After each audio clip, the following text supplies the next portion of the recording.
My name is Alicia Henderson, and I'm the program coordinator here with the Bridge Alzheimer's and Dementia Resource Center. So today, my presentation is titled A Holiday of Care, and today I'm going to be giving you guys some tips and some tools that you can possibly use during the holidays on your caregiver journey. Okay. So with being a caregiver in itself can be stressful. You already have to be responsible for yourself, but whenever you're a caregiver for someone, now you have an extra responsibility. So it's no longer just you. And so with that extra responsibility, now the holiday times are here. And so now that the holiday times are here, now you have the increased responsibilities of things that you have to pay for, whether they're gifts or more groceries for your holiday dinners. There's also the increased responsibility to do things during the holidays. So to attend those different gatherings, to have those holiday gatherings at your house, and just to overall kind of be in the spirit. Now, along with those increased responsibilities, there are also social obligations that we feel like we have to do. So sometimes we have family members and friends come into town, and we feel obligated to possibly host them the entire time that they're here. Maybe whenever they came in previously, you were their go-to person to kind of keep them occupied, making sure they're enjoying their time home or a visit here. And so now you just have so much on your plate that you just don't have the capacity to give that time and energy as you used to would. And so those social obligations and the increased responsibilities that come during the holiday time can bring extra pressures during the holidays. And this is a time where we want to be happy. We want to engage and be joyful. But a lot of times we're so overwhelmed to the point to where we don't feel that happiness and that joy the way we would like. So some practical strategies that you can use to kind of help take that pressure off you during the holidays could include simplifying your holiday schedule. So this could be, instead of maybe before you would have like a breakfast, lunch, and a dinner. So maybe you want to simplify it by only having one meal to celebrate the holiday. Maybe you used to go all out with your decorations for the holidays. Maybe you may want to just tone it down or something like that. Now, with the holiday schedule, you may also want to make your gatherings a little shorter. Making sure that it's not such a long time to where your loved one is getting tired and restless and then leaving you to be overwhelmed in that situation as well. And so simplifying your holiday schedule could be something that's helpful, but also delegating tasks. So maybe you need someone to go out and get your groceries for you so that you can complete that meal. Maybe that's something that you can kind of take off of your plate. So that's one less thing that you have to do.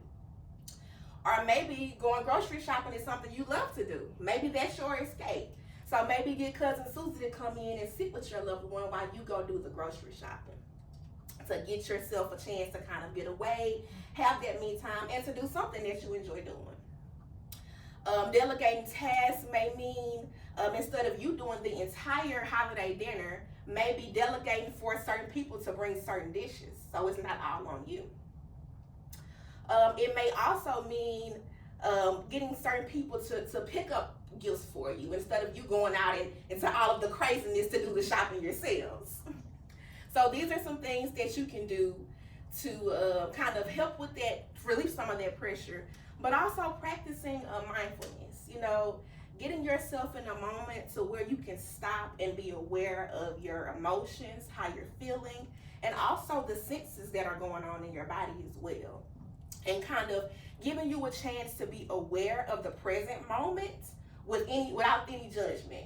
And so whenever you're getting frustrated or upset or feeling the different types of emotions, this mindfulness can kind of help you with that, and it also helps reduce the stress. Turn my remote around. All right, so managing difficult emotions. Now, During the holidays, emotions can intensify. They can really be heightened. And so guilt, grief, and frustration are all emotions that I think we have all encountered in our lives. And so guilt is one that can be common. And so sometimes people are guilty because they want to go out and do things themselves, but they don't want to leave their loved ones at home. Sometimes the guilt comes in that way. And we always tell people sometimes it's easier to do it alone. It's okay.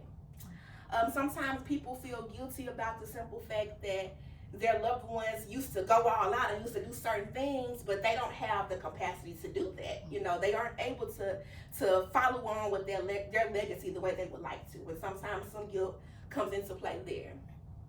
There's also grief that comes into play sometimes. So during the holidays, well, when we lose someone, whatever we're losing them to, it hits the most during birthdays and holidays. And so maybe during the holidays you're thinking about loved ones that you have lost, and it's making it harder for you to function and to do what you need to do during this time. Or maybe you're grieving parts of your loved one that they have lost throughout the time of this disease. Maybe the grief even comes into play to where you feel yourself losing yourself because you're doing so much for other people that you don't have the time and energy to put into yourself. And so with that, frustration plays a part too. And so sometimes people are just frustrated with the entire situation, the entire thing with the disease. Like, some people are just frustrated with it all.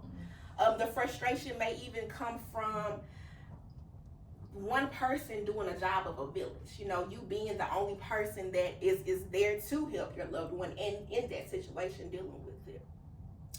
And so emotions can intensify during the holidays, but this is why we encourage our families to give yourself a lot of grace. That self-compassion is so important. Those feelings of guilt, grief, and frustration may come about, but remember that you're doing everything that you can. You're doing the best that you can with the cards that you're dealt. And so give yourself that self-compassion to help you manage those feelings of guilt and grief.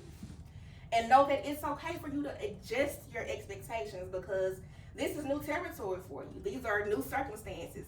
And even with the constant changes that you're dealing with the diseases, you're stepping in new territory all the time. And so if you have to adjust your expectations and everything for it to fit you and your loved one, it's okay to do so. Support systems. Ask for help. A lot of us do have families and friends that can possibly come and help us out. Utilize your support systems.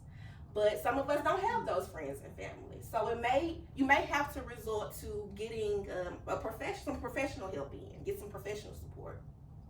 So that may mean getting some sitters in, or possibly checking out possibly some respite centers, places to take your loved one, or even just coming in with us at the bridge and letting us know how we can best help you.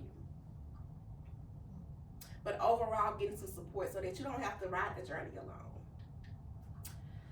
Maintaining and adapting traditions. So with this, I know we all have our certain traditions that we're used to, but like I said, this is new territory. These are different circumstances. And so you may have to balance your old traditions, adapt simpler traditions, or create new traditions.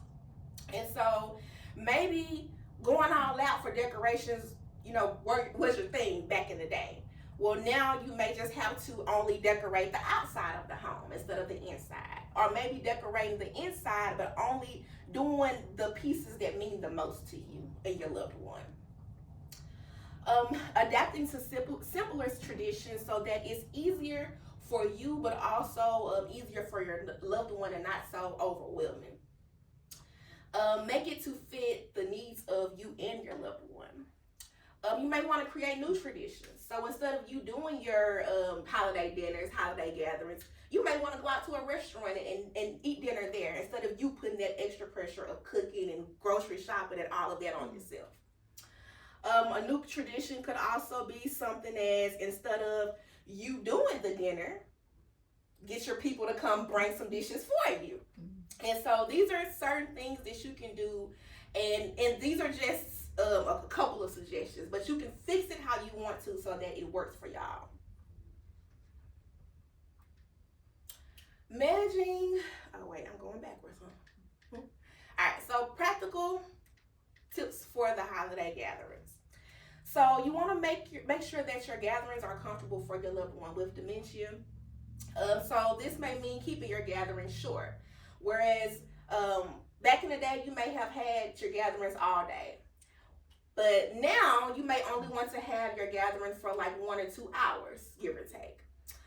You may want to also have these gatherings earlier throughout the day, because a lot of our loved ones deal with sundowners, and that kind of takes place during the evening times, toward the nighttime.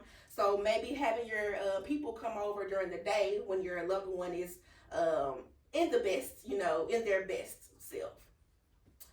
Offer quiet spaces. So for your gatherings at your home, have that quiet space at your house that your loved ones can go to whenever they become overwhelmed or overstimulated. It also may be worth identifying 1 or 2 people that are there that you trust to let them know, hey, this is the quiet space for if our loved one gets overwhelmed. This is where you can take them if you notice them getting agitated or overwhelmed or anything like that.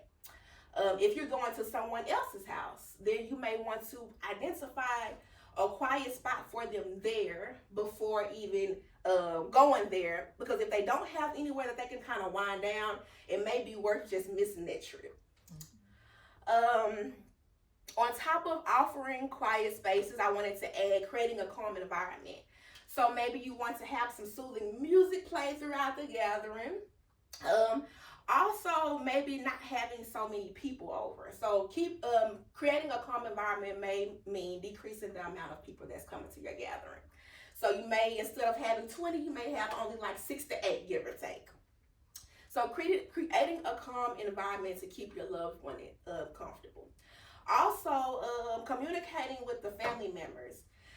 Just updating them before the festivities of the changes that your loved one is facing, but also letting them know about the environment that you're trying to maintain. So letting them know, if one person is talking, let's try to give them respect, give them the room, and make sure that not too many voices are going on at one time, because that does get overwhelming.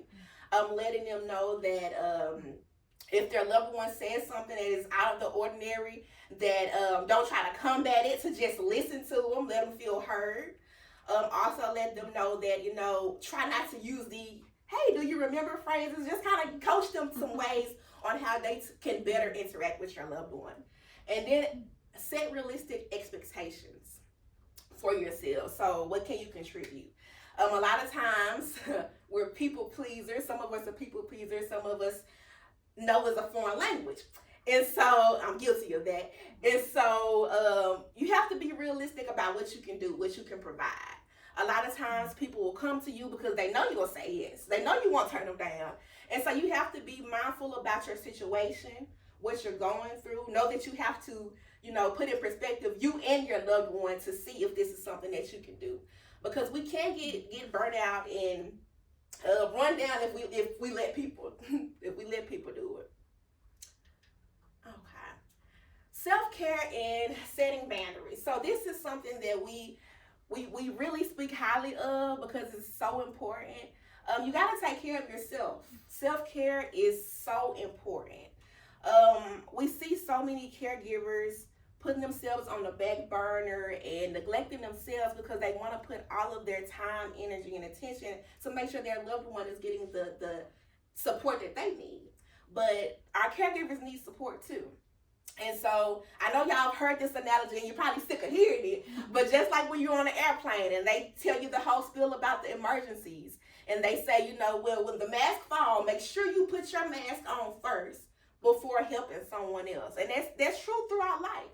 We can't help anyone else with anything if we're not up to par. And so it's so important to take care of ourselves because caregiver burnout is real.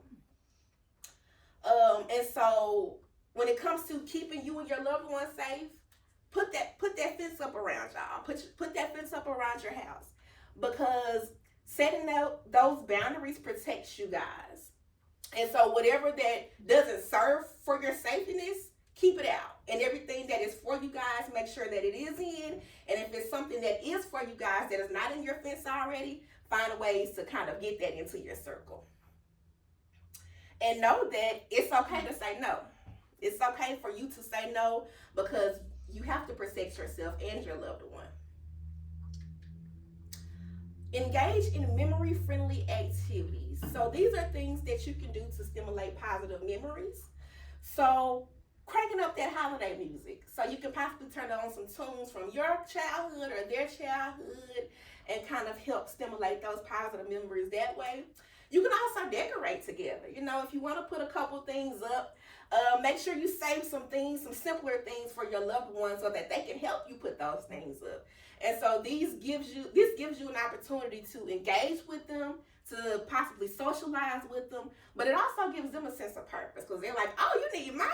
I'm helping you do this? Okay, cool. And it's the same thing with the making familiar recipes. You may know already some of their favorite dishes or some of their favorite things that they have liked to cook, and you may want to get some familiar recipes and some simple recipes that you guys can do together. So you want to bake cookies. Maybe their job is to put the cookies on a cooking sheet or something like that. But simplifying it in a way that you guys can work together and that it's not overwhelming for you or them.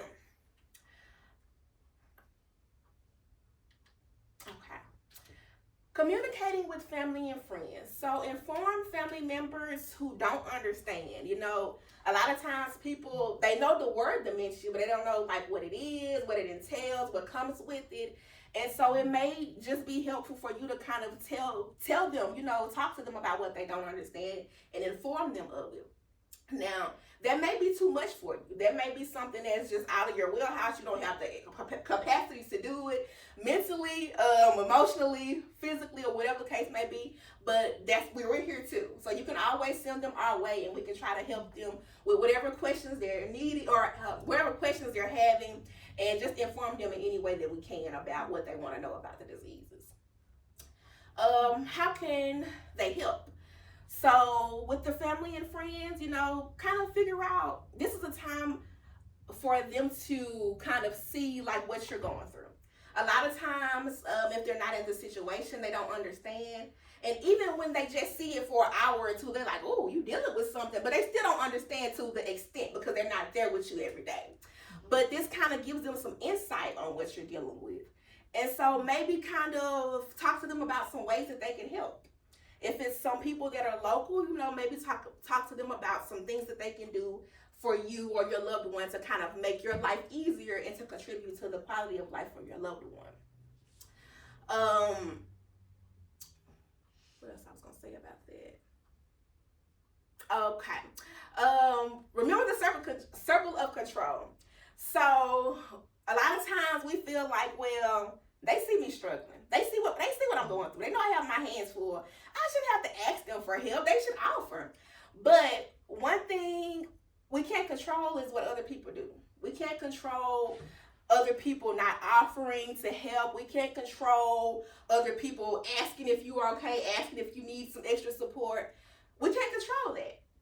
And even though we feel that they should, we have to understand that people are not like us. We aren't all the same.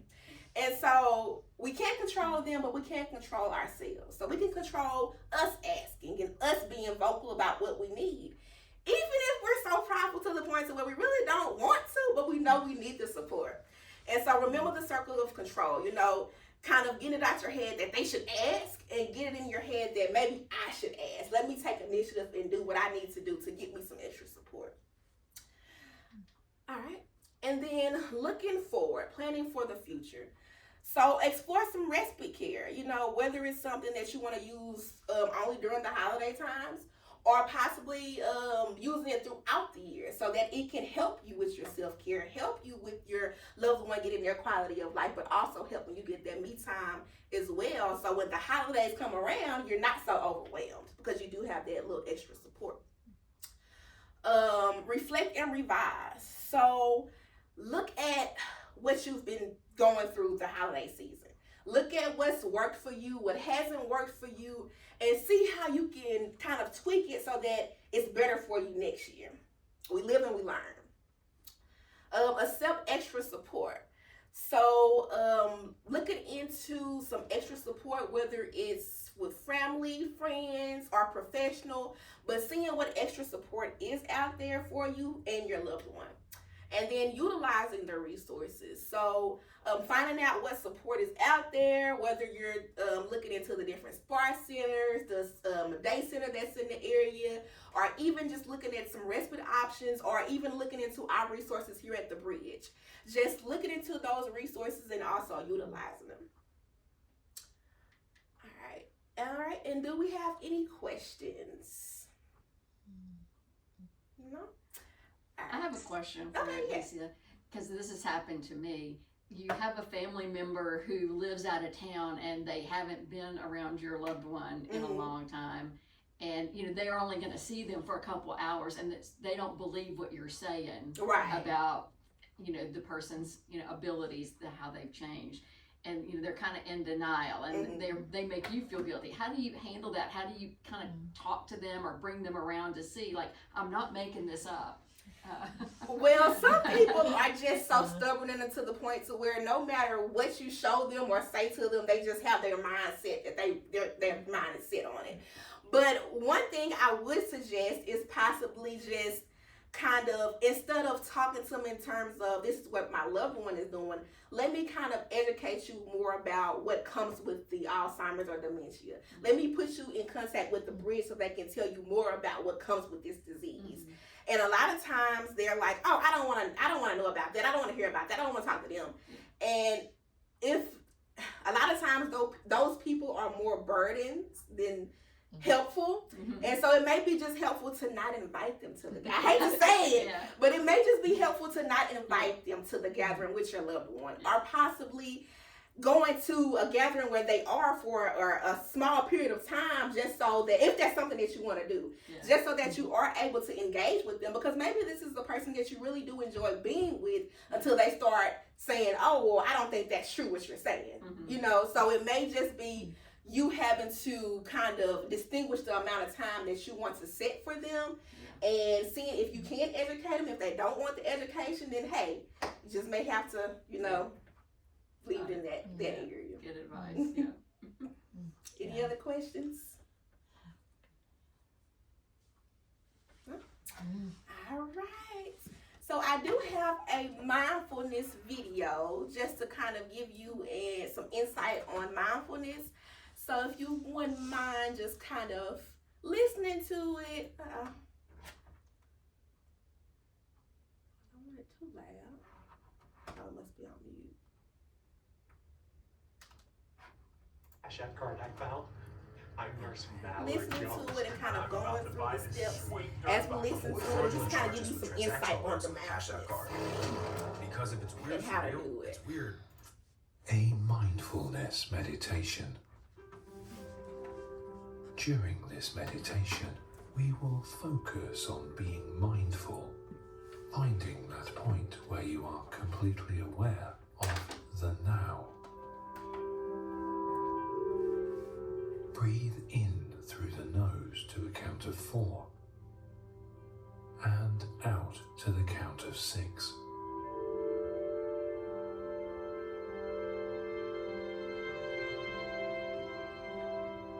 Whatever thoughts come and go in your mind at this point, simply observe them as if from a distance. See them as coloured balloons, as separate from you, and let them go.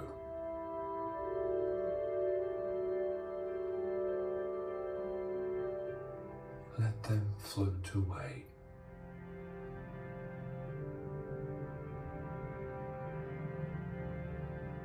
You are present now. You are not controlled by your thoughts. You can acknowledge that they are simply that, thoughts.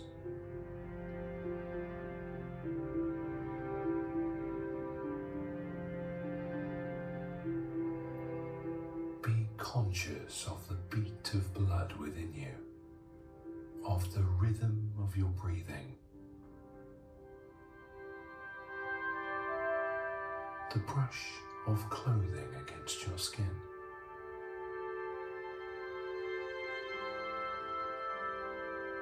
Feel the surface on which you sit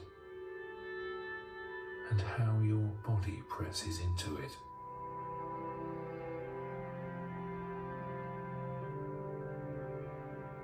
Be aware of any scents that you can smell or colours you can see.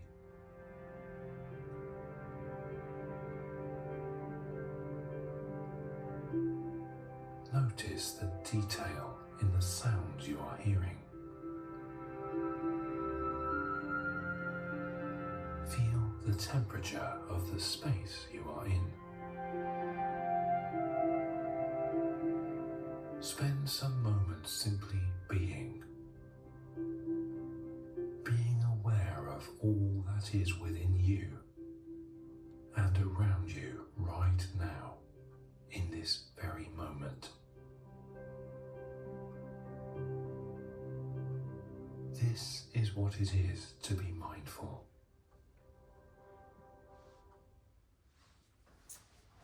All right. So, how did that feel doing that? Very relaxing. Relaxing. It really, yeah. Okay.